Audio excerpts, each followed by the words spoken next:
Hello বন্ধুরা, আমি সত্য। Welcome to my mini blog. তো আজ সকাল ডিউটি ছিল, তাই সকাল সকাল উঠে পড়ে ব্রাশ করে নিয়ে ডিউটির জন্য বেরিয়ে পড়েছি।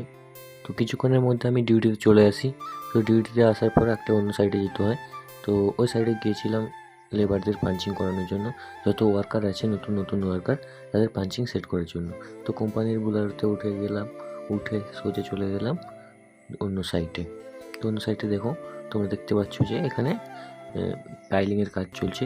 হচ্ছে তোমরা এই স্টিল প্লেটগুলো দিয়ে, এমএস প্লেটগুলো দিয়ে সাইডগুলো ঘিরেছে, যেগুলো বালি ভরে এই যে উপরে মেশিনগুলো দেখতে পাচ্ছ, এগুলো দিয়ে পাইলিং হবে। তো কিছুক্ষণের মধ্যে আমি এই ওয়ার্কারগুলোর পাঞ্চিং সেট করে দিয়েছিলাম। তো তারপর আবার গাড়িতে করে ব্যাক আমি ওই সাইডেই যাচ্ছি। তো আগের দিন যে ভিডিও পোস্ট করেছিলাম, তোমরা যে দেখেছিলে যে একটা অ্যাপস বানাচ্ছি স্টুডেন্টদের জন্য, তো ওটা সম্পূর্ণ ফ্রিতে স্টুডেন্টরা ব্যবহার করতে পারবে।